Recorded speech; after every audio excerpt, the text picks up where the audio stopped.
Hello everyone, welcome to another episode of the Magic Arena Run. Today we're going to be doing a little bit of a special opinion piece. Well, if you're looking at my Facebook page right now, you can see that this is pretty much one hot topic that's come up, I think, since yesterday. Probably a few. It's been in everyone's mind, but it's only now that everyone's been talking about it. So we're going to be talking about the use of deck trackers on Magic the Gathering Arena. And this is the most, I would say, this is one extreme opinion here, the one that you're seeing right now. The other extreme opinion is that it's extremely fine. So before we talk about that, what exactly does a tracker do? Because everyone thinks, oh, it gives you so much inside information, whatnot. Actually, let's get one fact that's very clear. What the tracker does is it takes advantage of publicly available information. So to be more specific, it uses in-game logs. There are some external sources where it can track data, but everything otherwise is trackable by logs. So what are the things that what are a lot of the things that can be tracked? So let's take a look at probably the most famous example of an MTG Arena Tracker, MTG Tracker. So what does this? So right now we're looking at their site, but what exactly does? Okay, I should actually get out their blog page here. So what are the functions of the MTGA Tracker? Well, if as you can see on the right side, it lists up your deck list, but more importantly, the reason they call it the tracker is it keeps track of what cards are left in your deck. Now, to be fair, this is not private information. It doesn't tell you, oh, the next X cards coming up are like this. It just gives you mental statistics. Basically, this is information that you can keep track of if you look in your graveyard, look in your exile, look in your look on the battlefield, look in your hand, do the mental math.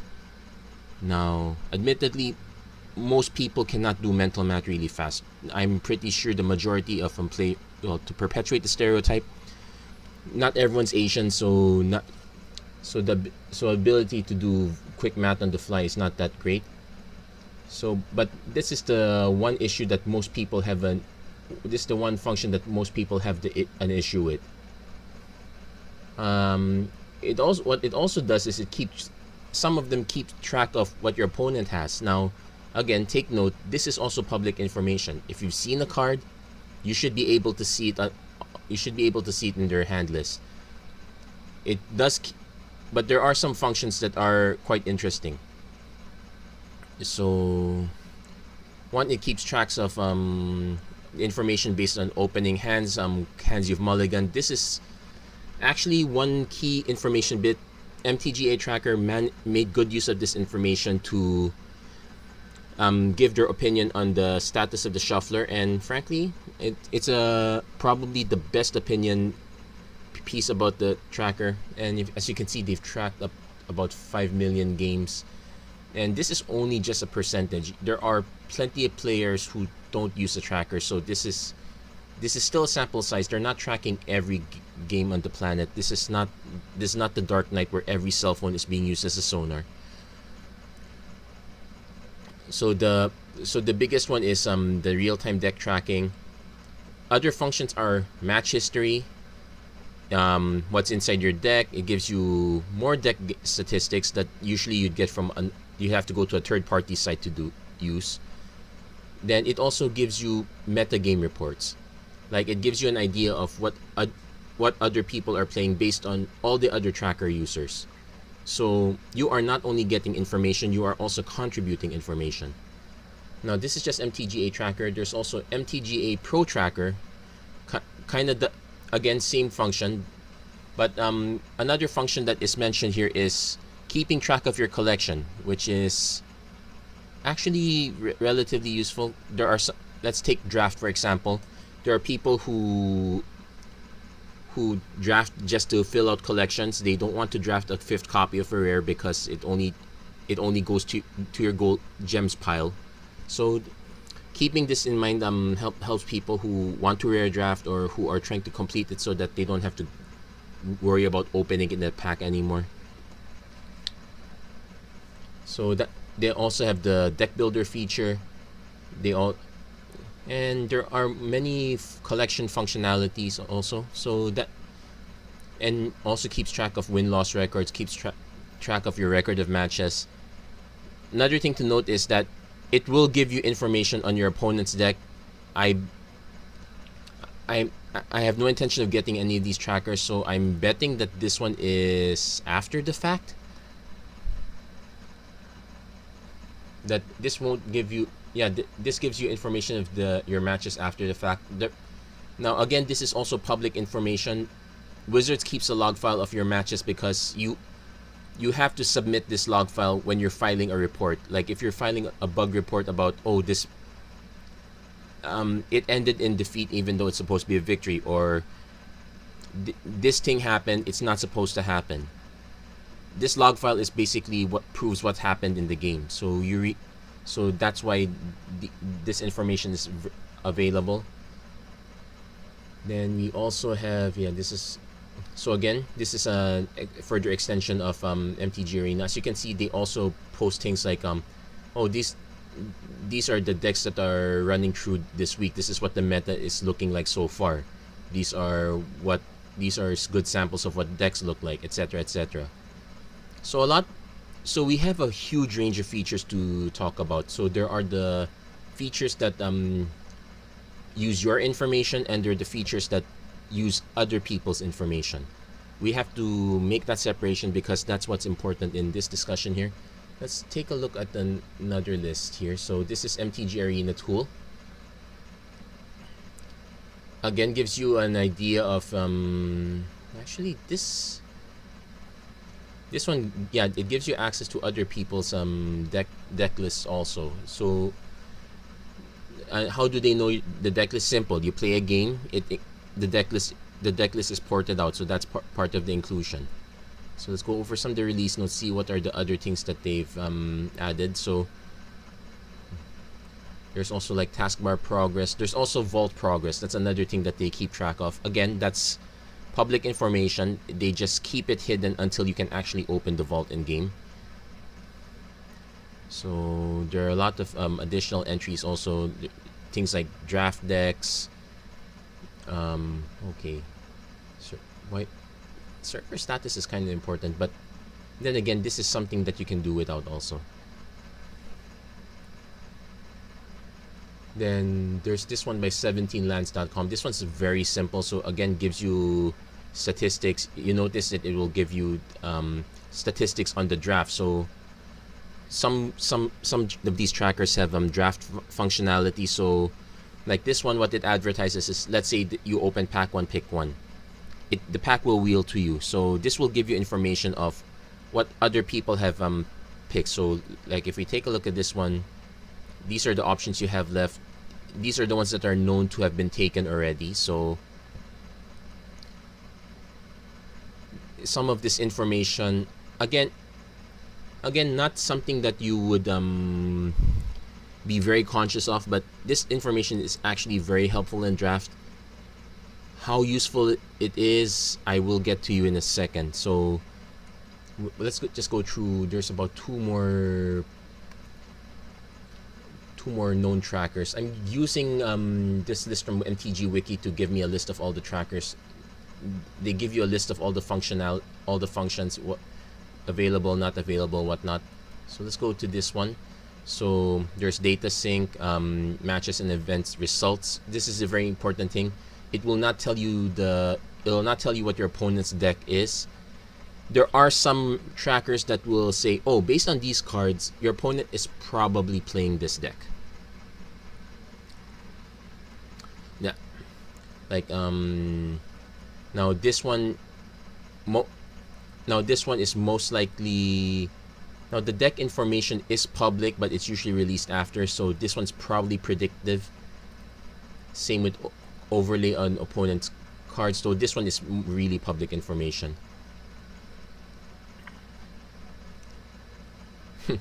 Even links to channel fireball. So now this is third party. Though I don't think LSV's content, is considered open source, so this might be an issue. Then we have then this is the last one. I'm not seeing. Okay, here's the in-game overlay. Again, it tells you, okay, you had this card. This is how many you have left in the deck, etc., etc. Gives you that information and whatnot. So it's just the overlay right now, but they're promising personal statistics. They're also promising global statistics. So where do I fall in line in this? Now, if you saw my splash page, I've categorized the tracker into one of 3 possible categories: crucial, crutch, or cheat. Right now, none of the trackers are considered cheats. The ones that are kind of bordering on it,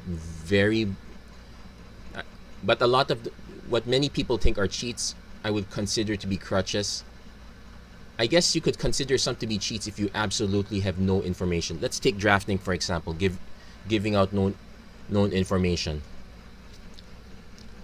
It's next level to think, oh, these are the cards that are missing, so these are the colors I expect not to see in pack 2 or pack 3. That kind of information is very next level. Is it important when you're drafting the first few times around? Really, to be honest, no. When you're learning how to draft, when you're learning the ropes, you want to learn how to focus on your own deck first. What are your proper picks? You don't want to be worrying too much about what other people are picking. That said, when you want to get next level, this kind of information becomes very critical, even if it's just like knowing, okay, I passed this many white cards. How many white cards will I expect to see or not see again? So that this part I would call a crutch. Another crutch would be indicating your opponent's possible deck archetype, especially if this is happening during the game.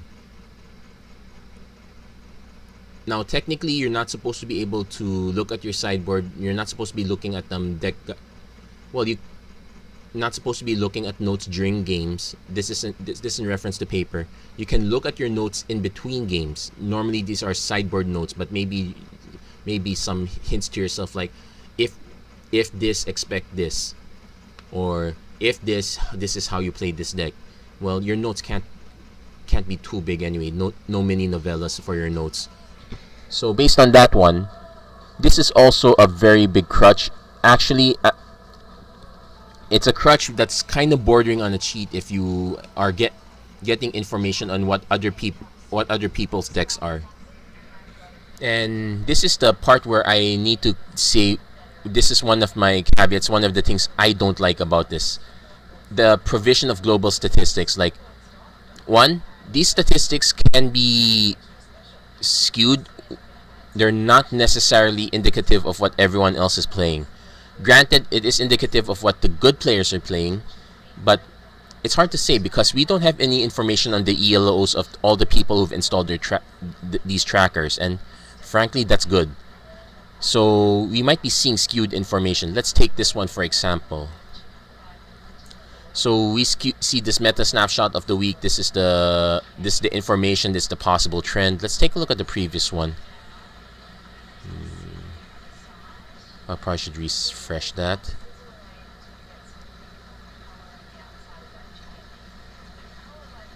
So there, we see some information. We see some upticks. Like, oh, this one's saying that there's more Grixis playing. That doesn't necessarily indicate that the deck is better or not, but it just could be more people experimenting. So let's also close that ad before something happens. I'm going to close that picture also. So based on, but being able to have an idea that, okay, I see an island, these are the decks I should expect. One, it's way too much for a newer player. This is way too much information. You have to worry first about what you're going to play before you worry about what other people are going to play. That's next level. But even then too,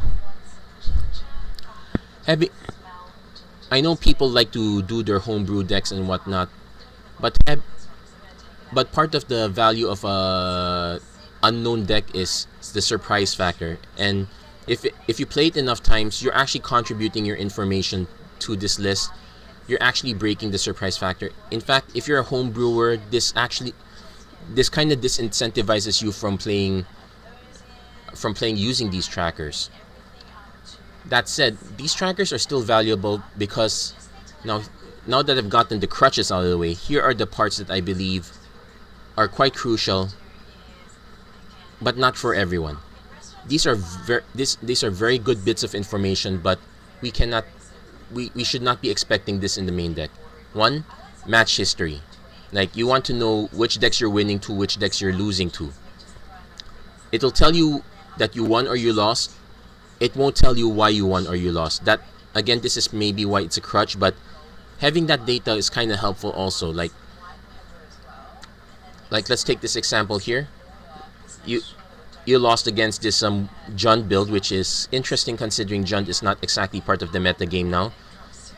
Only you can answer whether it's important or not. Like, is this how did you lose? Did you lose because of bad mulliganing decisions? Did you lose because of a certain card? Did you lose because of a certain play sequence? The information helps, but this information, it's not a very good crutch to begin with because you still have to do the final analysis. It's very helpful to know also, though. I would like that. Information about the decks you have, that one is very good. Real-time deck tracking, this one is good if you have no idea how to play the deck you have. If you didn't build the deck yourself, you got it off someone else's list, you're not familiar with all the cards, you're not familiar with the outs, you're not familiar with how the deck works, the deck tracking part helps.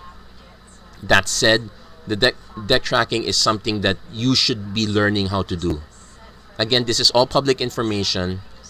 It's something that you will learn better to do as you start playing. The hope is you use this the first few times. It teaches you the importance of playing to your outs. It teaches you the importance of what you keep of decisions, like discarding decisions, mulliganing decisions based on what you expect to draw versus what you need to draw. Then over time, when you're good enough, when you've had enough experience, you won't need the deck tracker. Also, you have to remember that percentages are probabilities, they're not certainties. Anyone who's played XCOM knows that 95% is not a guaranteed hit. Heck, 99% you can still miss. And the same can be said, that's true for here. I guess one place I would say the real time deck tracking would have been very useful for a lot of people would have been the recent Momir format for Ravnica of War. People would have been less frustrated with it if they knew to which planeswalkers to play to, which planeswalkers to expect. Because let's be honest, it's not often that you have a deck that with all 36 planeswalkers. But this is again another crutch. I'd say the very important features, the ones that I really want to keep, are basically collection trackers. Right now, Arena is not exactly very good at that. You have to know how to use the filters in order to keep track of things. It's a bit clunky to keep track of your collection while you're drafting. It's like, okay, I see this rare. I'm going to get out of the draft. I'm going to look over my collection. Oh, I see I have this one. Make that decision. It can be a bit back and forth, especially if the bots are not rare drafting the first few picks. So tracking your collection is something that really should not have to be a third party thing. It should be something that's main. I understand that they're using the Hearthstone-esque format because you're giving the base amount of information that's necessary. You're not overloading people with information. Frankly, if I was a newer player and I saw that this is all the information I had to keep track of, most people would quit. So I guess it tells us what kind of people get the tracker. It's basically people who know how to use this information. So that said, where do I draw the line on these trackers? I would say I draw the line on learning archetypes. We've already had precedence over this one. I'm looking at this article here from AderHub, which ha- has this list saying that MTG Goldfish should not be posting data about taken from bots about what the meta possibly is. And we've also noticed that Wizards of the Coast has been delaying the release of tier lists, which ones are doing well. They've delayed the list on MTGO. They basically just released the lists from their main tournaments, but even that is slightly delayed. Well, that's actually not true. They tend to get day 1 and day 2 lists out reasonably on time. Now, the reason why I believe this is the case is one, this solves the format way faster. 2, it solves the format in the direction on based on success. Well, let's be honest. You want to solve it based on success, but it takes away something that it takes away the discovery of learning the format. It also does a disservice in that people who are trying to learn the game, learn the format, they're having the information just handed to you instead of learning how to discern it themselves, or even having a group of people learn how to process the information themselves. Now, some people are saying, well, this just makes it better for the pros who are already pro because they're already very good at this. Well, that's why they're pros, because they're already good at this. And it's not a skill that they developed overnight. They're not employing hundreds of people to comb over lists, make spreadsheets and whatnot. Probably some of them do on their own time. But again, this kind of tracking information, if used incorrectly, it may give you information, but you may not know what to do with it. So, all in all, in the grand scheme of things, I would consider some of these some of the functions of tracking to be very useful. Most of the functions of tracking to be a crutch, like you lean on them for now. You learn while you're not used to it, but you have to learn how to be able to do it without do some of the functions without it. Like, you have to be able to remember what cards are picked, what cards have been passed. You have to also be able to remember the contents of your own deck, frankly. And I guess the information, I believe, is bordering on cheat. Well, to be fair, like information on, or like this kind of information, this could even be misleading also. Like, I could be running most of a certain shell, but I would have a different ending. Like, there are many okay, you could tell me that based on the lands my opponent's played, he's played Esper, but again, even that has many flavors. It's possible turn 4, our opponent hasn't played Hero of Precinct 1 yet because they want to wipe our board first. So this one could be kind of misleading if you're not very careful also. So I guess that balances it out. But I would rather that tell information on potentially what your opponent has should not be there. Any information the tracker gives should be based on what you have. It shouldn't rely on community information. That's pretty much my end opinion. And that said, if it just relies on stuff that you get from your own PC, from your own log files, then I'm perfectly fine with it.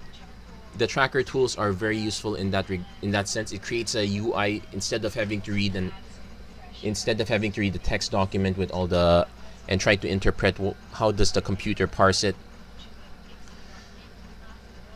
So that's basically my opinion about all these tracker features.